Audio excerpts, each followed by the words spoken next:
সম্মানিত দর্শক, আশা করি সবাই ভালো আছেন। আমি অ্যাডভোকেট আশিক এলাহি, ঢাকা ল চেম্বার ইউটিউব চ্যানেলের পক্ষ থেকে আপনাদেরকে শুভেচ্ছা জানাচ্ছি।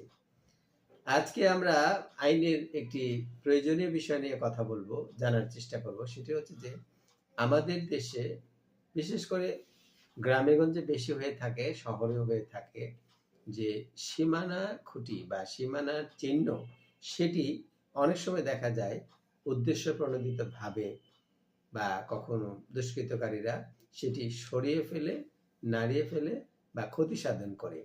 এই বিষয়টি অবশ্যই আইনে একটি অপরাধ। এই বিষয়ে আজকে জানবো।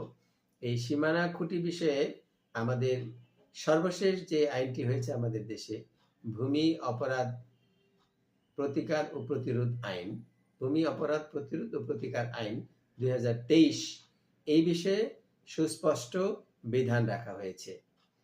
এই আইনের 10 ধারায় সীমানার এই চিহ্ন বা খুঁটি সম্পর্কে বলা হয়েছে। সেখানে বলা শাস্তি সম্পর্কে, মানে খুঁটি এবং এই খুঁটি সরানোর বিষয়ে শাস্তির বিধান সম্পর্কে বলা হয়েছে।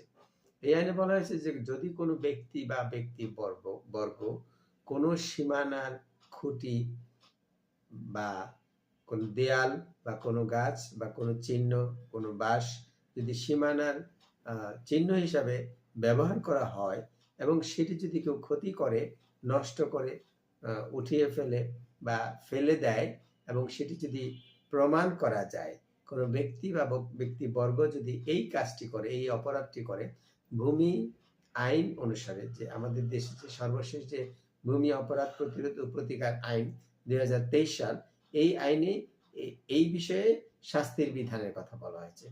এই আইনের 10 ধারায় এই বিষয়ে এই অপরাধের শাস্তির বিধান রাখা হয়েছে।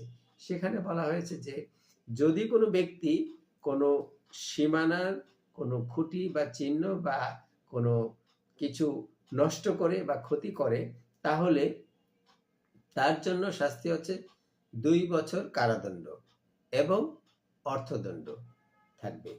এখানে এই আইনের আরো একটি গুরুত্বপূর্ণ ধারা এবং কথা বলা হয়েছে সীমানা সম্পর্কে।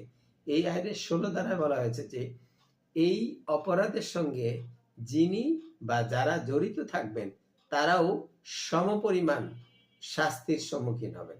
অর্থাৎ এই সীমানা খুঁটি বা সীমানার চিহ্ন অপসারণ বা নষ্ট করা বা ক্ষতি করার পিছনে যে সকল ব্যক্তি বা ব্যক্তিবর্গ জড়িত থাকবেন, তাদের যদি সেই অপরাধ প্রমাণিত হয়, তাহলে প্রত্যেকের জন্যই রয়েছে 2 বছরের সাজা এবং বা সেই সাথে অর্থদণ্ড। আশা করি বিষয়টি সবাই জানলেন এবং বুঝলেন এবং এই অপরাধটি করা থেকে বিরত থাকবেন। সবাইকে ধন্যবাদ। আল্লাহ হাফেজ।